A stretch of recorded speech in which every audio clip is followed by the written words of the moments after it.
Just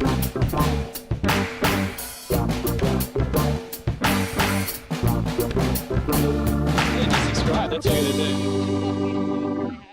Yeah, that's why I had to get you on. That I lived with that gave me. You know what? My It's first almost Star Wars figurine. it's too upsetting to talk about. Aww. No, you'll feel better. You'll feel better. You Get will. it This is off gonna be your good. chest, get it off your chest. I've been trying to put it out of my mind, to be honest. And every time I see you guys, we talk. This is how you get into that last stage of acceptance. You've got to get it all. I'm not going to get there. I'm still stuck in negotiating. What's the last stage of grief? Death. Almost. All right, I'll run this. Welcome to Star Wars Spelt Out. This is Josh Chapman speaking again. We're still out in the beautiful countryside, and I'm so pumped to have my next guest. He was my first choice. I've said everybody I want on. He was my first choice. I've had numerous people who've come on this podcast and said, where have you gotten into Star Wars? Who got you into Star Wars? Who was your Star Wars patient zero? And a lot of them said that it was the man sitting across from me now, my cousin Glyn. How you going, mate? Hello. You'll need to pick that up and put it Hi. in your mouth. Hi. Thanks for coming on. So a lot of Jess and Eli, I've just interviewed Jess and Eli, so you're probably on a week after them. They've said that you were a big influence on getting them into Star Wars. You're definitely a big influence getting me into Star Wars. Cam said the same thing. I'm sure your brothers will probably say the same thing. But where did you get into Star Wars? I think, well, believe it or not, my mother. Really? I didn't know that. Yeah. Arnie Robin. The original. The OG. The original movie, the original Star Wars, the original movie. She showed that to us. Did you see it in the cinema? How? No. Because I was You're not I was too 1 little. year old when that came out. But yeah, I was going to say you're only 2-3 years older than me. So yeah. So no, we didn't see that one of the movies. But yeah, she showed us those movies, or had she gone? She saw it at the cinema, I assume. I'm not sure. Oh, I'll have to get her I'm on. sure, I'll ask her. So that's how we first got into it. Was that first original movie, which is still my favourite movie. So was it love at first sight? Do you remember, or was it kind of like I watched it and then it was? No, it was love at first sight with the original Star Wars. So was that just when there was Star Wars? Was Empire there? Could you roll into would Empire? would have been Empire. I can remember that coming out when I was about 4 years old. Yeah, because I saw Jedi in the cinema at Wonthaggi. Yeah, I saw that too. So I was old enough to see that one in the. So you had that old enough to know there's a new one coming out. Yeah, that of course. First level anticipation. I remember my cousin Matt and I were extremely excited about that one, and then we got taken to see it, and we saw it at the same cinema as you. Yeah, which is I think still is a cinema. And I can still remember seeing it and being an epic or whatever. But yeah, of course it's that original movie. James, my brother James, and I watched it. Yeah. Well, I mean, you guys. I remember how many times we watched it, and it's a standalone. As you know, it's a standalone movie. Well, you guys, pick it up. You guys had the best story. A video player before anybody else on you had a video player. You guys had I think you had a beta first. Yeah, we did. Yeah. And I'm 99% sure you definitely had Star Wars. Yeah, we did. Whether it was a tape of it, I think you even had the two videos, the tape and the video and the video and the. Yeah. So that's. It was on tap.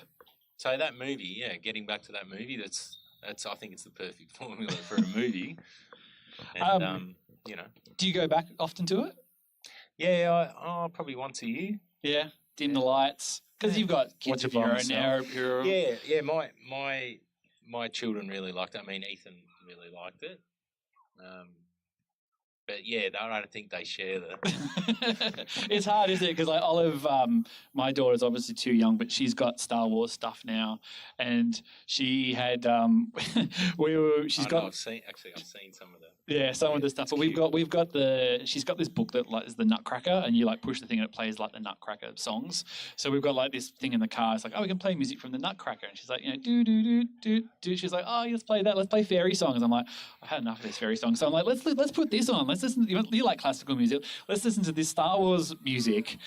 And she really liked it. And then on the playlist we had on Spotify, it had the Ewok Yub Nub song in it, and we played that I think 50 times in a row driving down to last night to Leongatha. She's like, Ewok song, I want the Ewok song again. And basically when it goes, da-na-na-na, I can't remember, and they go, da-na-na-na-na, there's Ewoks, they go, yada-da-da-da. She goes, those Ewoks are so funny. That's like, cute. do you know what an Ewok is? She's like, kind of. I got the general gist of it. So, toys. You had a fair few toys growing I up. was I was one of the kids that Have was you? into the figurine. How much of the OG collection has survived? None. Of what you mean? What Oh, like you I had was when a you were a little kid, yeah. None. None. They Was there a moment they were gone or chucked out, or is it just they just didn't survive? Probably when my younger brothers came of age, and they Destroyed them. well they got handed to them, or they started using them or whatever. But no, unfortunately. Because I had. I bet you yours. There's a few. Well, I had Cam on this a couple of weeks ago, and we've got the toy box out of the cupboard at Mum and Dad's, and we pulled a few. There were a few in there. There was my original Darth Vader was there from original 12 Star Wars Kenner.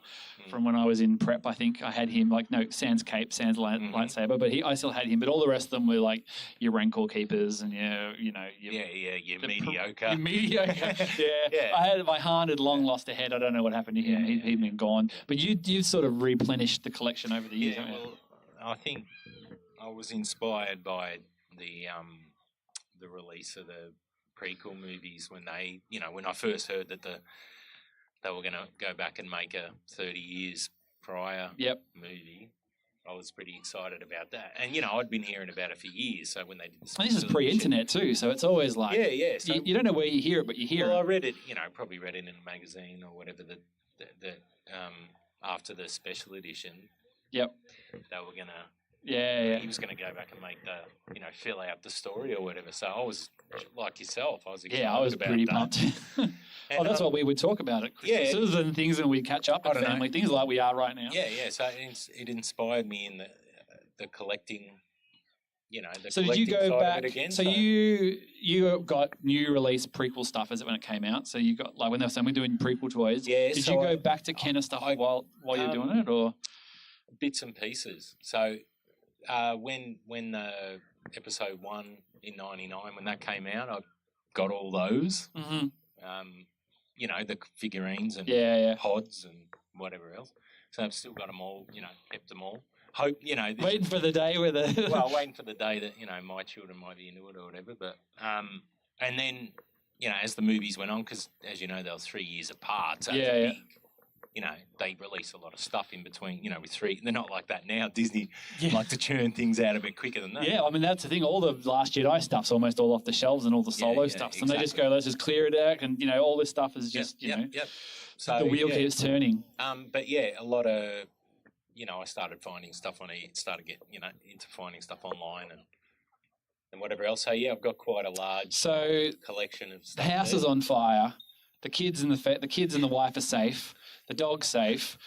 I can grab. You can grab one thing from the collection before the house burns down. What do you grab? Gee, that's God, that's putting me on the spot there. I think maybe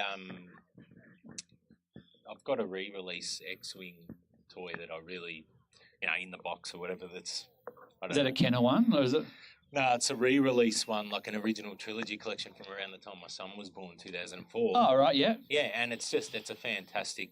Just a gorgeous piece. They're great. It's fantastic. So it's not your kind of guy... I'd probably grab that one, even though I've got... Stuff that's probably worth more. I've got the boys' pod and the Suburba's pod and all that sort of stuff. I'd probably grab that because, I just love... just like the original swings and that. But, I have got other stuff in there, but you've put me on the spot here, mate. Well, most people usually go for, the thing that's the most expensive, but if it's not actually... No, it's more for me, it's never about... and I collect video games and movies and stuff like that as well. Yeah. But it's not about monetary value, it's more... The sentimental of what it means at the time you had it. Yeah, well, I was really chuffed to find the Darth Vader, actually, and I'd sort of forgotten about it. And I had him and I had a Chewie as well. They were like the ones... I don't know where Chewie's gone. They're fantastic. Chewie's long gone, but Darth Vader, I've got him up in my back in my study now in the new house. He's sort of sitting next to the desk I've got the Sphero BB-8. He kind of just sits like there because after a day of wheeling him around, the novelty wears off, and he just becomes an expensive $200 ornament that you're basically just sitting on your desk. True. True. So we go through the prequels. So which by the way, just before you move off those, I loved the original, the first one. Yeah. The Phantom Menace. A lot of people hate it or whatever. Personally, that's the one I like. I don't really like the other ones that much. That's all right. You can drop. We can just cut it out. It doesn't make any difference. Yeah. Is that still on? Oh, yeah, it's on. Just checking. I thought you flipped it back. No, it's all good. Yeah, a lot of people have a real soft spot for Phantom Menace, and you kind of go back, and it's actually still quite close to the originals because there's actually quite a lot of practical stuff is in it. Like it does have a lot less It's not fully siege, especially all the Tatooine stuff, and even the stuff at the end in the palace. It's all real sets and things, and people kind of give the prequels a lot of crap about Well, there's all a being behind. There's a Muppets feel to it, and whatever. Some Yeah, of and the I love characters that the are in there. Muppets. But no, I just think I don't know. I just think it's a good story, and I like some of the like the pod races, like a chariot racing thing. So from When's the last time you watched it from end to end? Do you remember? Which one? That Phantom one? Menace. Probably a couple of years. Yeah, I've always sort of seen bits. I've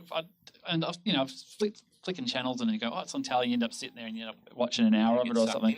But I don't know whether I've sat down and sort of. I guess when you got kids, you only get so much time to do stuff. So it's not the first thing you'd pull off the shelf if you had a couple of hours. I mean, and things. mine are a bit older now. Yeah, so but no, I you get got that. more time to Yeah, do that's that. right. But, no, I think the other thing for me is Liam Neeson. Yeah, was a big, and Natalie Portman, who I think is fantastic. But yeah, Liam Neeson for me. I mean, that's interesting because most people go Ewan McGregor, and Liam, mate, Ewan McGregor's more of a side. Doesn't have much to do in that first one, does he? Liam Neeson's the main guy. He's sort of the protagonist of the. Pretty much. He sort of drives the story. Exactly. And I thought bloody fantastic. So I was disappointed that he was only in one of them. Yeah. He does turn up in one of the cartoons. I think in Clone Wars he turns up as a ghost, or maybe as a voice or something like that. I don't know. I might have seen that. There's some kind of. So yeah, you. Revenge of the Sith. I was going to say, Revenge of the Sith finishes. So we have our prequel trilogy. We have our three. So that's all done. And you go do that. Did you sort of walk out of the cinema and go, well, that's it. Star Wars is done. I think that's the last time I'll see a movie. Did you always kind of feel like there'd be more? No, I never really. To be honest, I never thought that they were going to do the sequel thing. You sort of thought. Even though he talked about it, George Lucas. He says a lot of things, though, doesn't he? He says a lot of things, and I never. Yeah. So to be honest, when I heard that they were making sequels, I was a lot more excited than I was for. Yeah. Because it's those characters, the ones that that I you care about. Yeah, that's right. There's a chance of them coming back. So you didn't sort of think that you didn't have any problem with Disney taking over and George moving on. Just would you prefer George to run with it? Or? I had my reservations because as good as Disney know what they're doing. I wasn't sure that I trusted Kathleen Kennedy's words and stuff when because I saw an interview when the sale happened and I don't know. She's got a good track record though. She's the most successful producer in history. As a producer and all that stuff. Yeah, but as someone running, being the custodian of the. Yeah, anyway, I guess it's a funny one when the guy who, like Walt Disney's been dead 50 years. So, Jim Henson's been dead 30 years.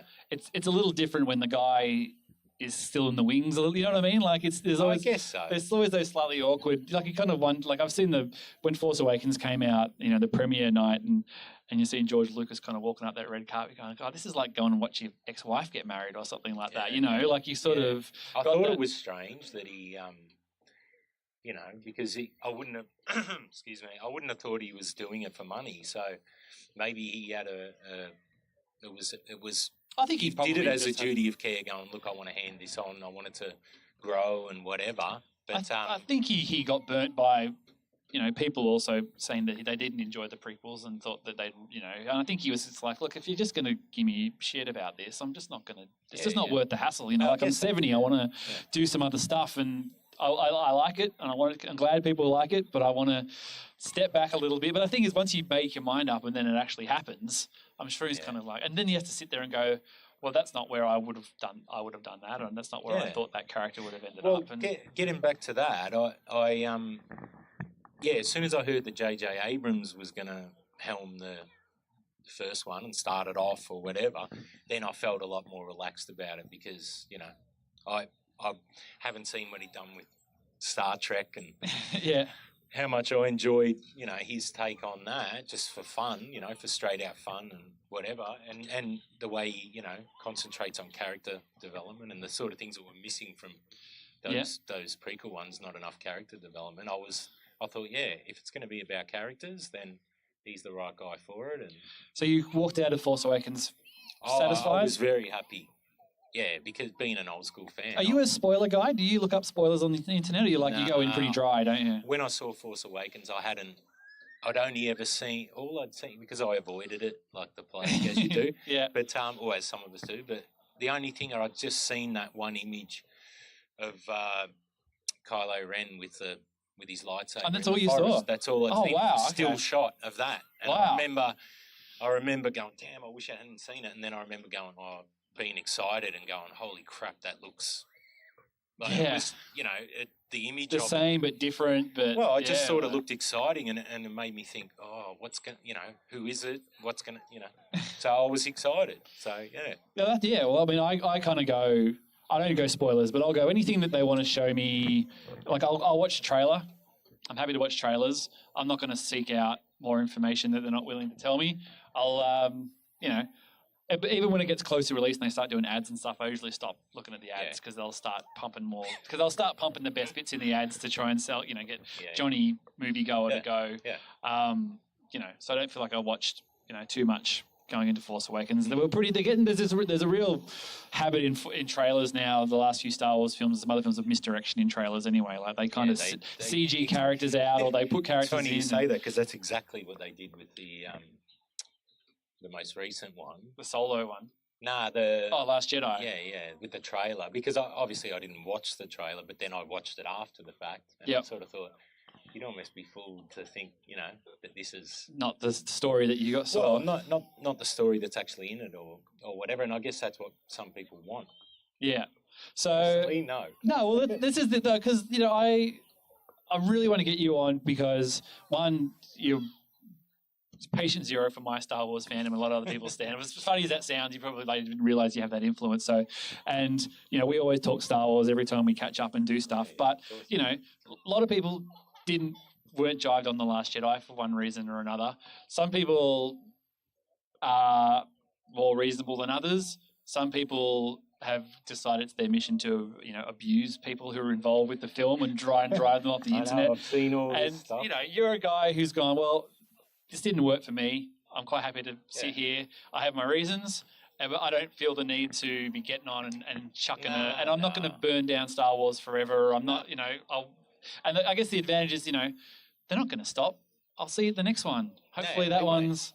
They'll obviously never stop. I mean, it's a money machine, really. And that's, So Disney are the best at making look money. Look at their success. And it's because they know how... It's like when you go to their theme parks and stuff. They know what they're doing. So you're going to go back to for Star Wars World? Because you went to Disney a couple of years ago, didn't you? We're going to go 2020 to go to the one in Like California. Spire Outpost, I think it's called, or something else. Yeah, when that one opens, we're going to take the kids back there. So going into Last Jedi, you didn't see any trailers. No, you kept no off the grid. trailers, So nothing. in your mind, how much? So do you know anything about do you even know that it's taking place pretty much straight after the first one?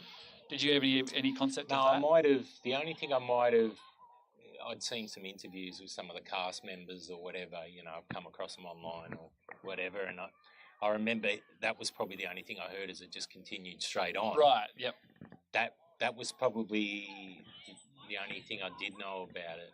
That it pretty much was straight away. So it's literally, like at the end of Rey's hand and the lightsaber movie ends. and of course the way that ended, I'm sort of thinking, oh great, that's Luke's what we want to see. We want to see what's going to happen. What was your, in your mind, what did you think? Where do you think the story was going to go? Did you really think? Did you not try to think too much about it, or you I think this will?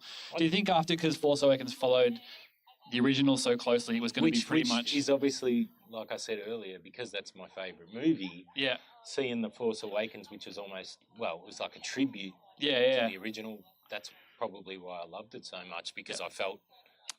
Yeah, and Last Jedi was basically an exercise of circumventing expectation.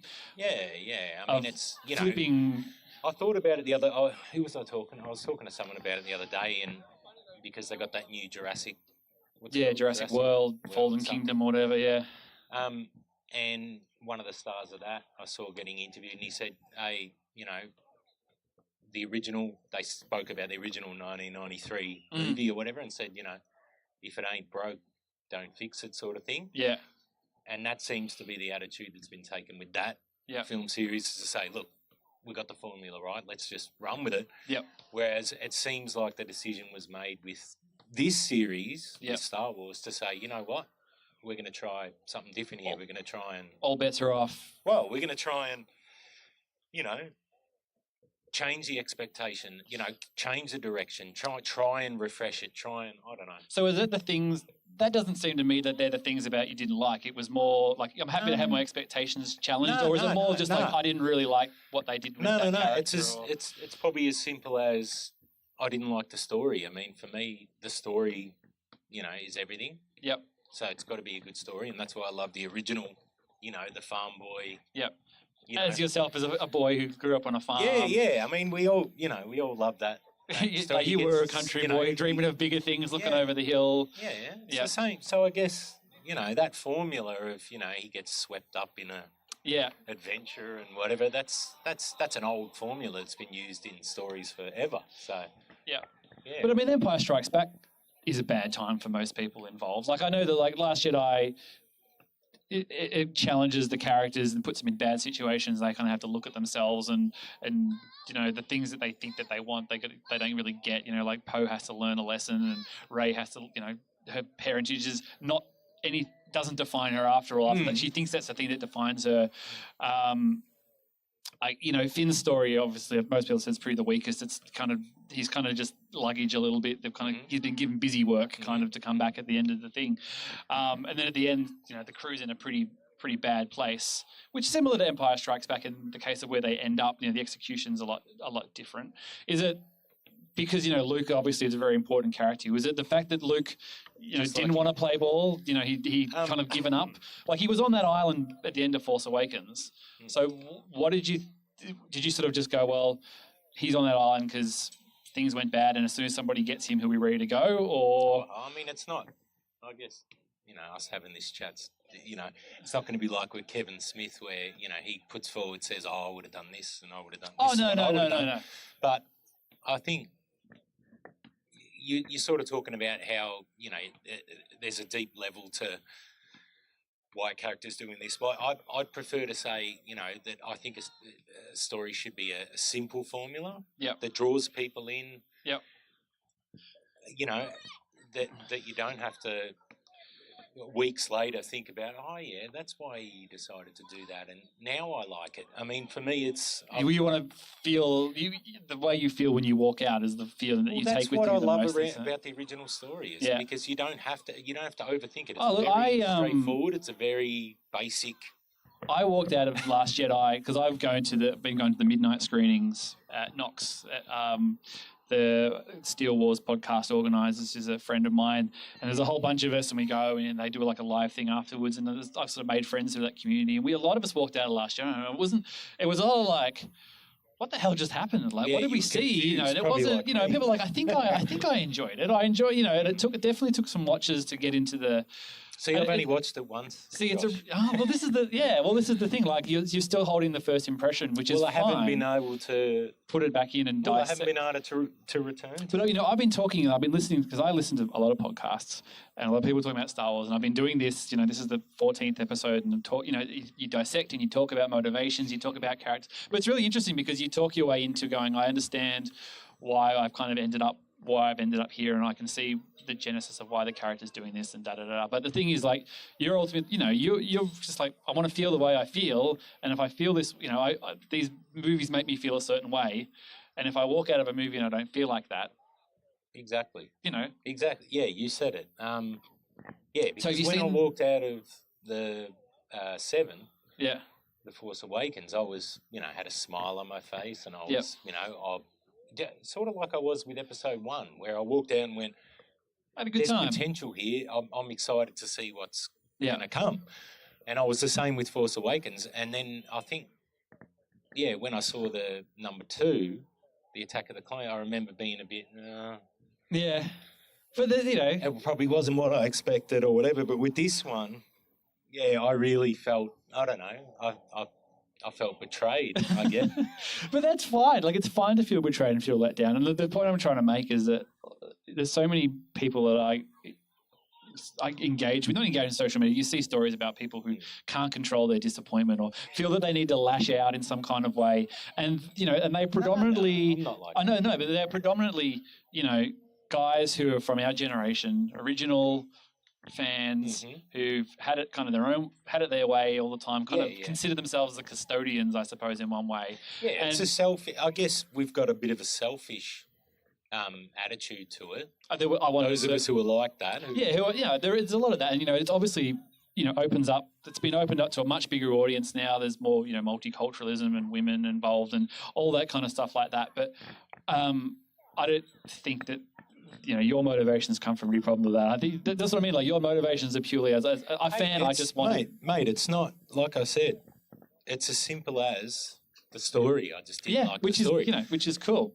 There's things I loved about it. I think the production design is fantastic, which you'd expect. The special effects, everything. Were you, the costumes. Were you happy? Not happy, but everything about. Could you accept that Luke as a character is dead now? I mean, he's going to be back as a ghost in the next one, surely. Yeah, I guess. Yeah, but I guess maybe it's the kid in me sort of hoping, that this character's going to be a mainstay of the movies and stuff like that. So I guess. Was it more for when Han Solo went that you were like, well, we know Harrison's never coming back for another one? Well, I mean, so with that, I thought that was a powerful scene. It was even the way that was shot. You're talking about the scene on the bridge where he makes the decision to kill his father. Yeah. But even the way that's shot, the gravity of that scene. I mean, the way when the sun dies and the darkness goes across his face. Yeah. And that's that moment where he's made the decision to go dark. Yeah. Yeah. You didn't feel that gravity with Luke. It took away from. Look, there was too many things. For example, it took away from that scene. The next movie, the one we're speaking of, The Last Jedi. Yeah. It made that scene, which I thought was the most powerful scene in the entire Force Awakens movie, which I loved. As sad as it is to see one of my heroes die, it took away from.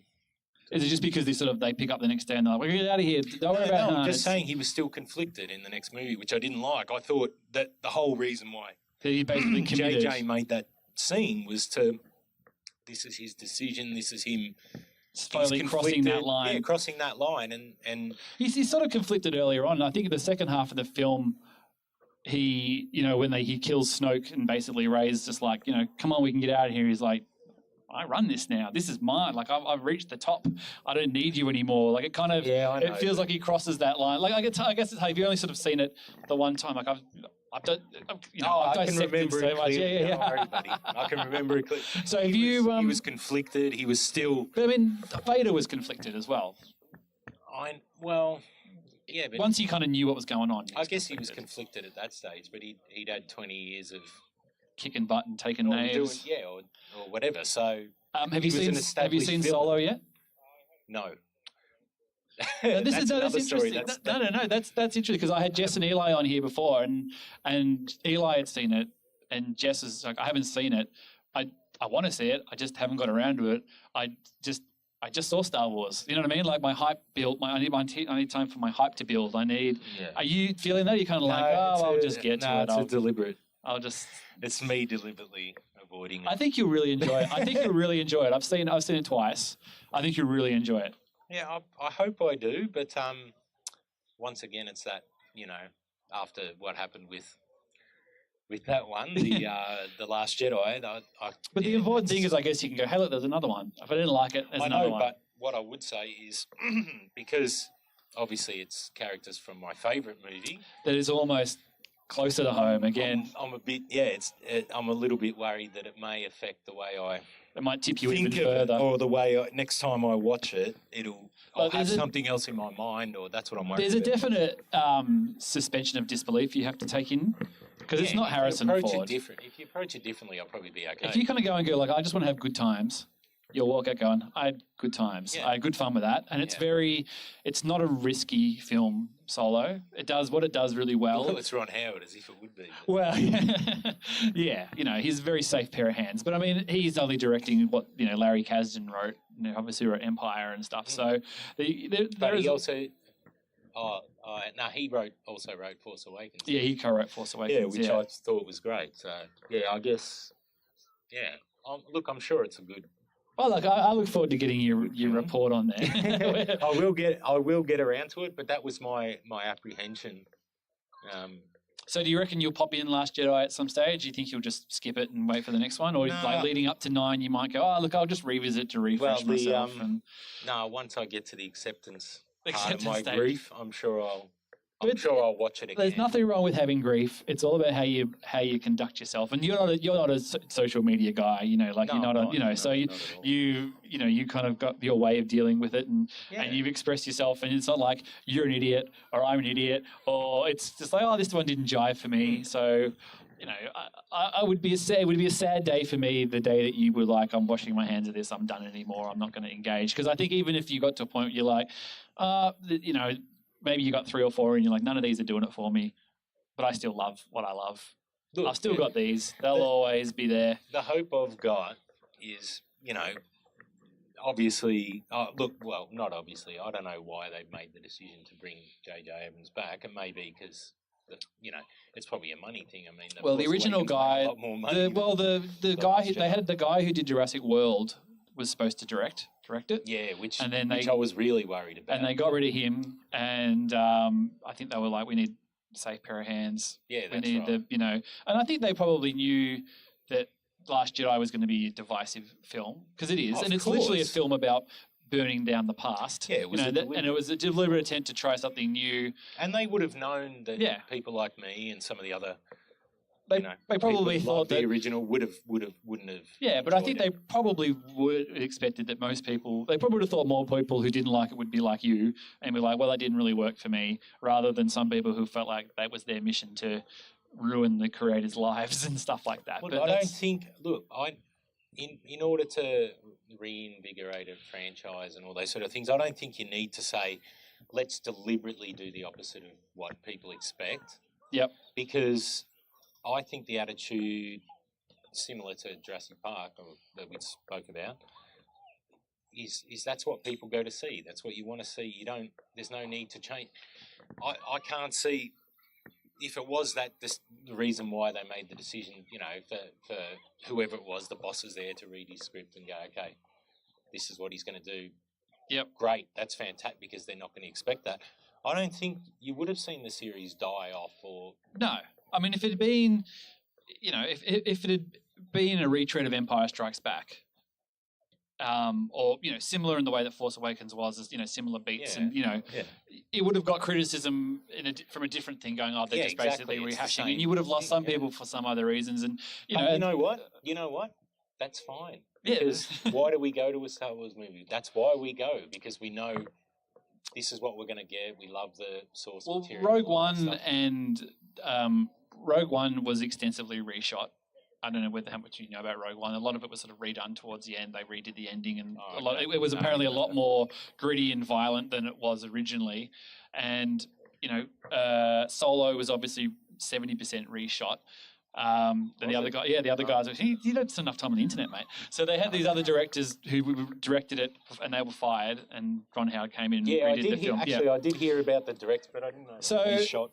So, there is still a conscious thing of going, you're going too far away from what the template is or what Star Wars is. We need to reel it back. I know, but don't you think, having said that it's a bit strange that, that Rian Johnson was allowed, say, here you go, mate, you can write this entire thing in the direction you want.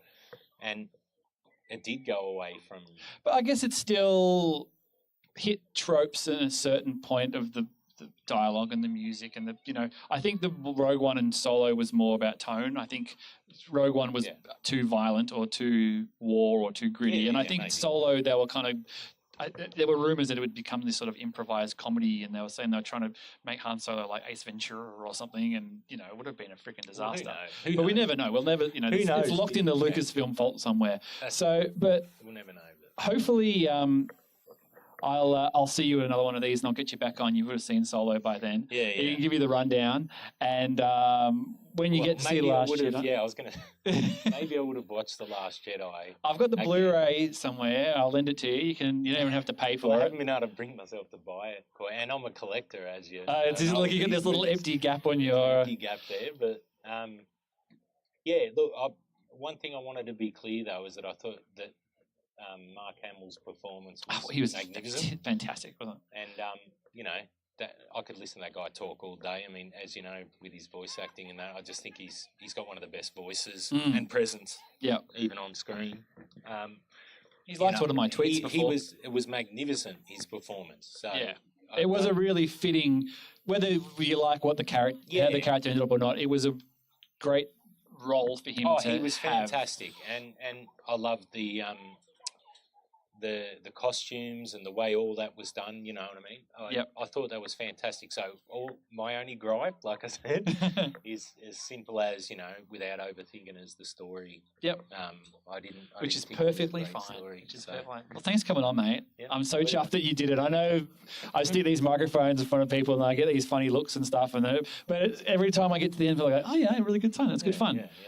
It's always good talking to you Nice about one, mate. Star Wars because we both got a similar passion for these. Well, what I'm going to do at some stage is I'm going to come down to the homestead and we're going to get through the collection. We're going to have a look and you can take us through it. Yeah, okay. Sounds good? Yeah. All right. Thanks a lot. No problems.